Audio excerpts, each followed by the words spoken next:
Hey all, this is Eucep again, and today a bit of a different review. Yeah, as you can see, it's Lego. Yeah, Lego, I have a few things of them, mostly things which I fancied or whatever, but normally very tiny kits and stuff, not really worth reviewing.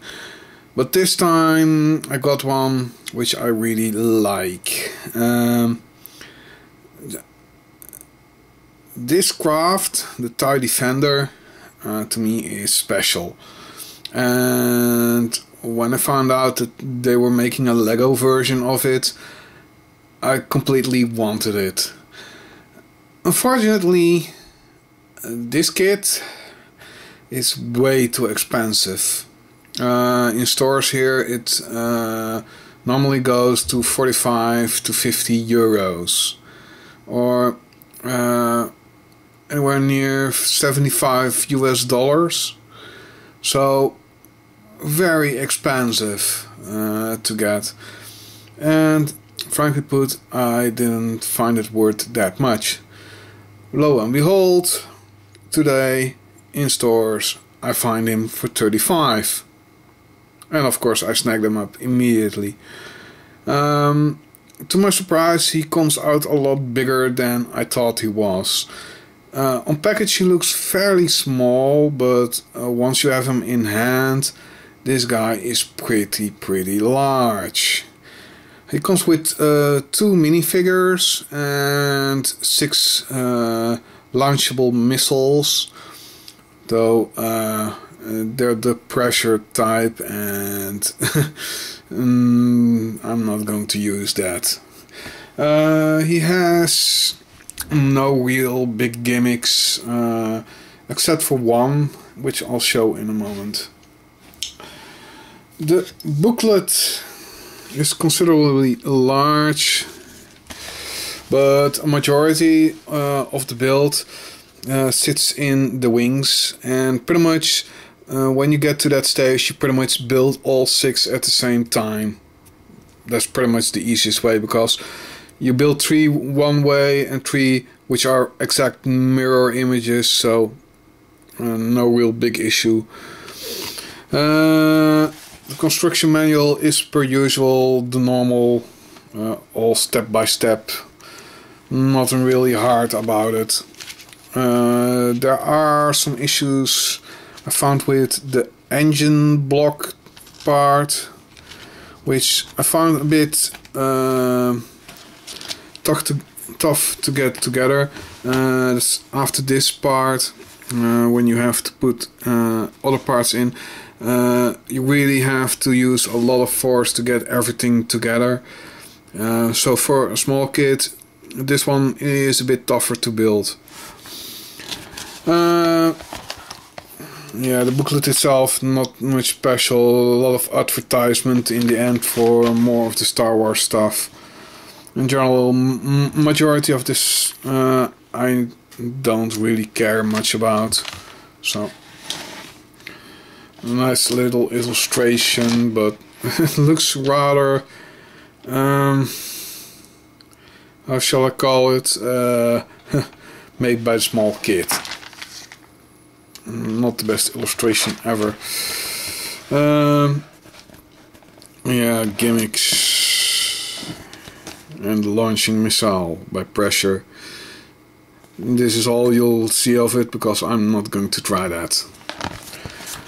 Let's put that aside. You get 2 minifigures, one a normal Imperial Trooper. Nothing special about this little guy, just the run-of-the-mill little Lego figure. Per usual for Star Wars figures, just a completely black hat.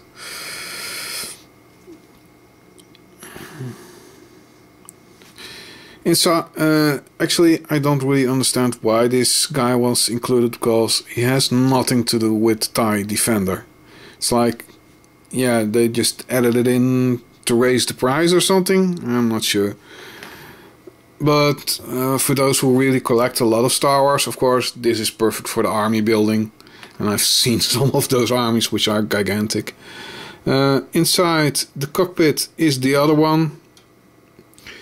And yeah,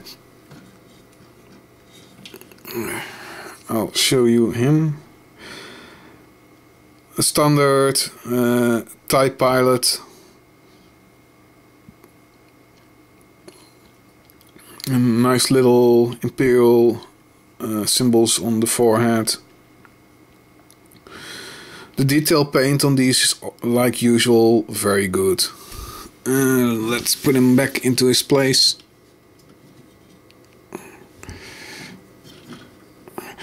The latch here is ratcheted, so it will stay open anyway you put it. And once closed, as you just noticed, it flipped around because the center of gravity shifted. And that's actually one of its main gimmicks. As long as you don't do this too quickly, the cockpit always remains facing forward and I'm not really sure how to say it, horizontal. So that's actually quite a neat little gimmick. Of course, you can also turn it around and just hold on to the cockpit and make the wings rotate. It's actually a very good joint. As you can see, it keeps on going quite long, so no issues there. From the rear, it has his single ion engine, which is curious because, well, it's a TIE, and TIE stands for twin ion engine, but you only see one. Oh well. Actually, this entire thing is quite impressive looking. I already said this vehicle itself is special to me. And that's largely due to one of the older video games which I played long ago. Was the original TIE Fighter game. And oh my god, I loved that game. And in that game is pretty much where this vehicle comes from. In the game TIE Fighter, eventually more advanced TIE designs are put into play. And among them is the TIE Defender. He's an evolution of the TIE Interceptor, which pretty much, if you remove the top wing and put these to the sides, you pretty much have TIE Interceptor. But in between you also have the TIE Advanced and the gunboat and the missile boat. Anyway, this was one of the very best of the craft you could fly in the game. There is a whole lot of a whole series of quests involving it, which made getting it all the more awesome.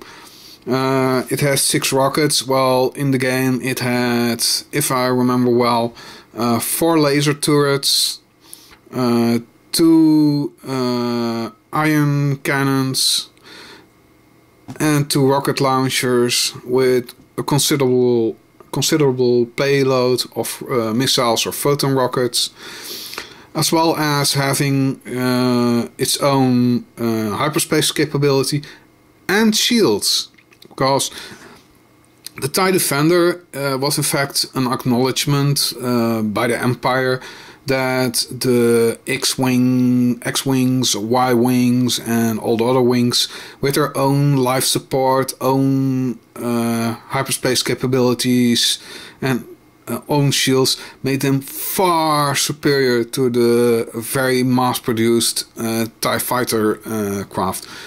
The TIE Fighters were good, but the losses were starting to become such a big problem that they had to reinvent their own craft, and as a result the TIE Defender was pretty much the epicness coming out of that.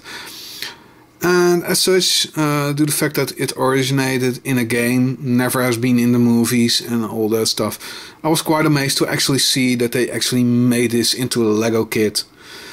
And I'm very glad they did, because it's a beautiful kit to get. He's, as I said, he's larger than he looks in the box. Now, well, I find the European price of 50 euros I really find way too high. But if you can get him for less, like the way I got him, oh yes, I can really recommend getting him. Yeah, as I said, the missiles can fire out, but you really have to use a lot of effort, and this is all you get out of it.